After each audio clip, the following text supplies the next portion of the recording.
former Israeli spy, who says Jeffrey Epstein and Ghislaine Maxwell were blackmailing American politicians and public figures. And they were doing it for Israeli military intelligence. You've got a former Israeli military intelligence person, a senior spy, not just a run-of-the-mill spy, someone who's been in the intelligence ranks of the world for over 4 decades, someone who gets how this game is played. A former military intelligence asset, not only an asset, I should say he was a spy handler, one of the biggest spy handlers for military intelligence. He's no longer there with them. He's the real deal. His name is Ari Ben Menashe. You might recognize the name because he was a big deal in Iran-Contra, I would say. Maybe not in the best way, but from his arrival, Pollard, Promise, all these other things that happened, Iran-Contra, Israel's very aggressive stance on using its secret service around the world, has led some to believe that we've reached the point of no return almost. The bottom line is this guy was the real deal operator back then.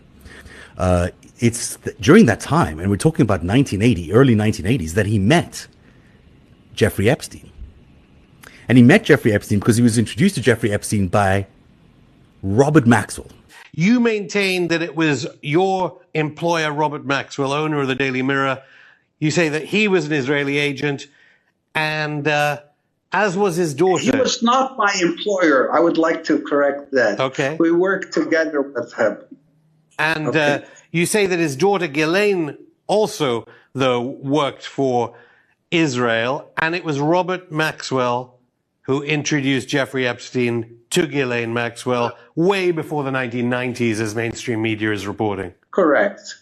I suppose what the most alarming allegations that you've been making are that the entire Epstein operation was a honey trap operation to entrap politicians, policymakers, celebrities, people in the media eye, basically to become Israel's assets. Correct. That it became basically an intelligence operation to entrap different politicians around the world. Now, he claims that Epstein and Maxwell were deliberately targeting politicians and public figures. They weren't just looking for compromising situations. If they wanted just run-of-the-mill dirty photos of a celebrity or a politician doing something they shouldn't have done, they could have got it in many other ways. What's so interesting about what they did is they specifically went after minors, underage girls mostly, and targeted them. And then they tried to get these politicians, lure them in, get them compromised with these underage girls. In the old world, they used to say that the honey trap was the oldest trick in the book. But this isn't even a honey trap. This is a honey trap that's actually a criminal trap. That's a crime trap. It's a felony that they're trying to get these people on. And, if you're going to do that, if you're going to try so hard to get politicians in that kind of situation, you're going to want them to do some pretty big things for you, right? You're not going to just need that leverage if it's just asking for a donation to your charity. No, you're going to need that leverage because you're going to ask them to do some pretty big stuff.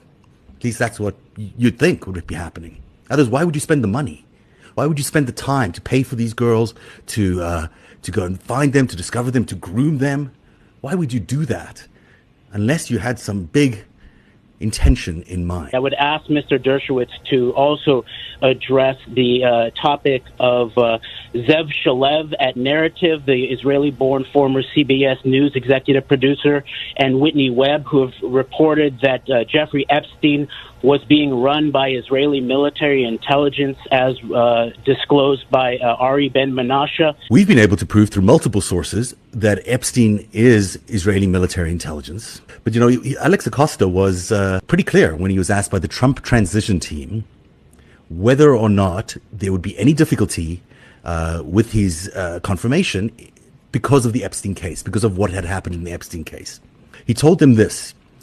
He had been told to cut a non-prosecution deal with Epstein's lawyers in 2008. Now, he had been told to back off, that Epstein was above his pay grade.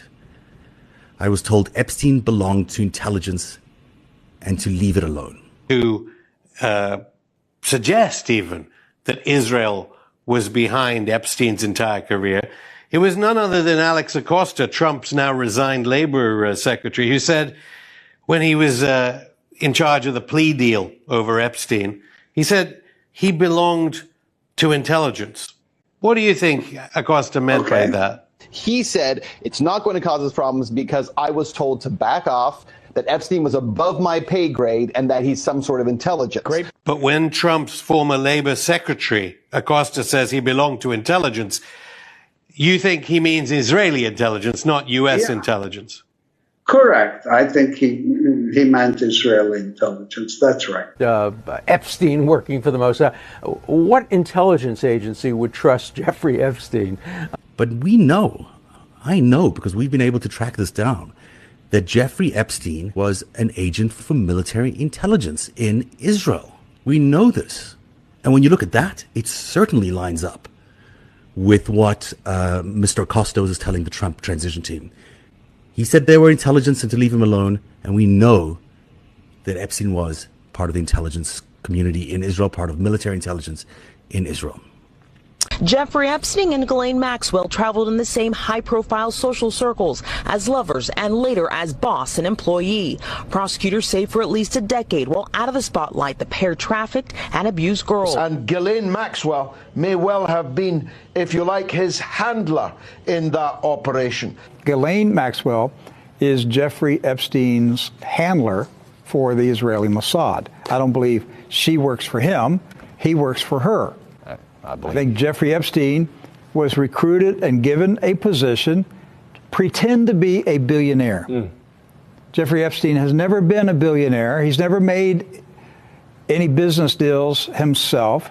He was allowed to pretend to be a billionaire, and his job was to entrap influential Americans and Brits and others around the world, entrap them in sex scandals with underage teenage girls so that they could be blackmailed. So his job was pretend to be a billionaire and entrap influential people. His salary was unlimited access to teenage girls. And he got to use all of the company benefits, right? The mansions, the jets, cars. He could pretend to be a billionaire. Everybody thought he was a billionaire. But he knew he's not a billionaire. He's working for the company. Who's the company? Zionism, Israel, Mossad. What's the plan? Entrap influential Americans and others in Great Britain and Europe.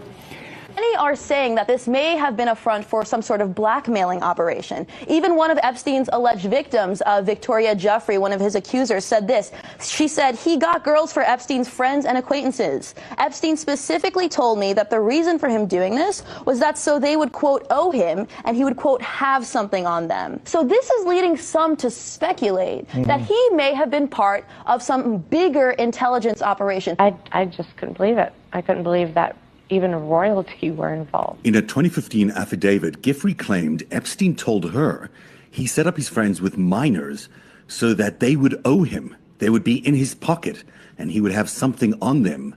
Giffrey also said that Ghislaine Maxwell had a large collection of child pornography that she had made of the underage girls. She also says that Epstein required her to describe sex with these politicians, bankers, and celebrities that she was directed to have sex with, presumably so that he could potentially blackmail them. And she showed me. She had passports. Get this. I don't know how this is legal. A French passport, an English passport, an Israeli passport, an American passport, and there was one other. Get your passport to the ocean. So you will have 2 passports. And I was like, I thought you were only allowed to be citizen like of 2 countries or something. I didn't know. And she's like, oh, no, because of my dad. I'm a citizen of all these nations. I know for a fact Epstein had an Israeli passport because he showed me. Want all of our viewers to hear about this. The last witness of the day, an FBI agent. She was talking about raiding Epstein's mansion here in New York City in July of 2019. She talked about what exactly they found inside. She said that they found binders full of images and CDs and hard drives. She said were also tucked away in closets. We also found out that they actually were able to find a huge blue safe. Inside of that, they found cash, passports, loose jewelry, including more binders filled with CDs and more hard drives. First house I go to has pinhole cameras. Jeffrey's showing me. He's really proud of them. Second house I go to has pinhole cameras. He says, Wexner gave me this house for $1. Wexner gave me this for $1. He keeps everything. He records it all. He said, I record everything. Keep it for Wexner in the safe. The head of the snake is Les Wexner. How did Jeff Epstein make that much money? And he actually, the reports are, at least, that Mr. Wexner gave him this really expensive townhouse here. Yeah. And then also, don't forget, he also transferred the jet over, a Boeing 727. But it really raises a question. Well, Wexner is Israeli intelligence, 100%. Gillan answers to Wexner. I know that for a fact. It was a find that she would be under him. And I know that's where she got all of her funding to do this scam with Epstein. I know that. And it's all out of Israel. Wexner gave Epstein extraordinary access to his finances, evidenced by a 1991 court filing in France.